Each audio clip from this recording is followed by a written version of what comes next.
I'm CBC Money columnist Bruce Sellery. On my column today, I am talking about the temporary ceasefire in the trade war between Canada and the US, a pause for now on tariffs, but still a lot of people have questions about what all this is going to mean for their personal finances.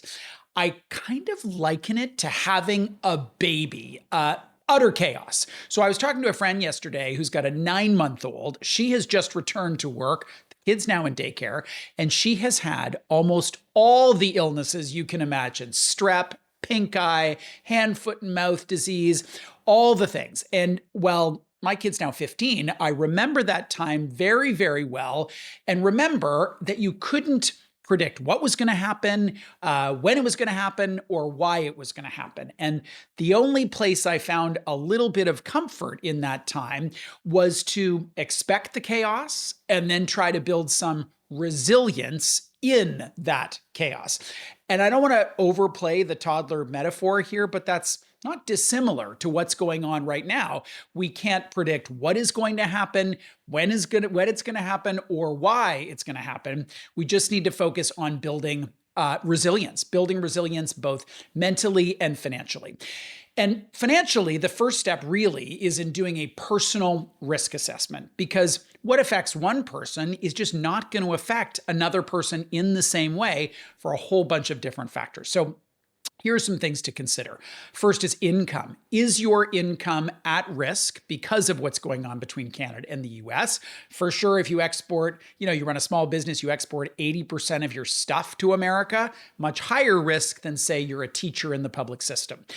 On expenses, everybody is going to be exposed to rising prices at the grocery store. But if you're someone who is going to need a big ticket item in the next, 12 to 18 months, it could be that the price on those sorts of things, such as cars, could rise.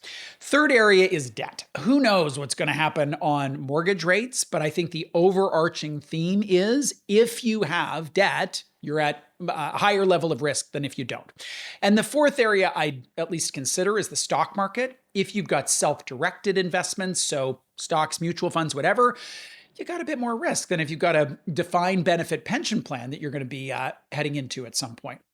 So if the focus here is on building resilience, you assess the risks, you figure out which ones are most relevant to you, and then you take some actions. Number one is to reassess your expenses and see, is there any way you could find money to save such that you can eke out a tiny bit of a surplus to reduce your credit card debt? First off, reduce your credit card debt. Then second is to think about how you could begin the process of setting aside some money in an emergency fund. Now, that's a big ask for a lot of people, given how stressed financially they are. But if you look at your expenses, the fixed expenses, mortgage or rent, a car payment, food, what's that dollar amount per month? And could you save a month? Could you save a second month? Could you save 3 months so that if you were to lose your job, you've got that bit of a buffer? Another thing is, as you're looking at your mortgage renewal, it might be that you would apply for a home equity line of credit at the same time.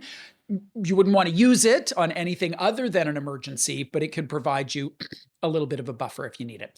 On the stock market, and this might surprise some of you, I would say you do nothing to mitigate the risk of the stock market. You should already be doing it.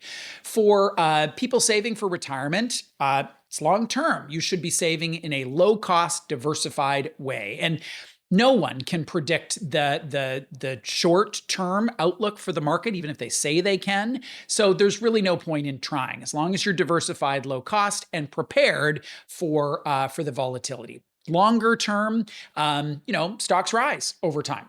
If you are already in retirement, you shouldn't have that much exposed to the stock market in your short-term time horizon. You should have a couple of years in fixed income, in cash, so that it doesn't move up or down with the stock markets.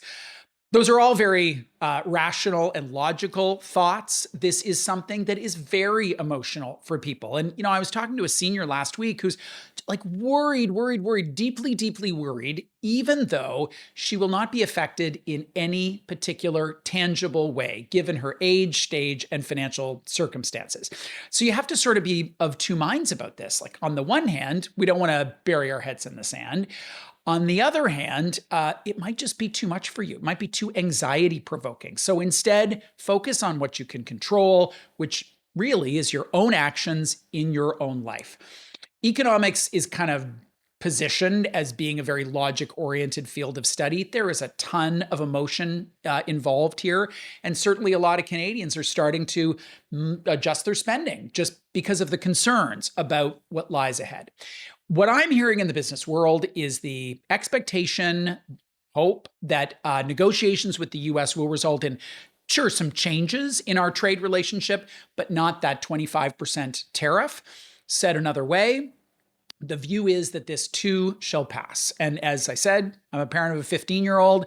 All that stuff, the chaos of having a toddler, it did pass. That is the way it unfolded. And I'm pretty optimistic. In fact, I'd say I'm one of the most optimistic people around. And so my hope is that that is the way that this unfolds too.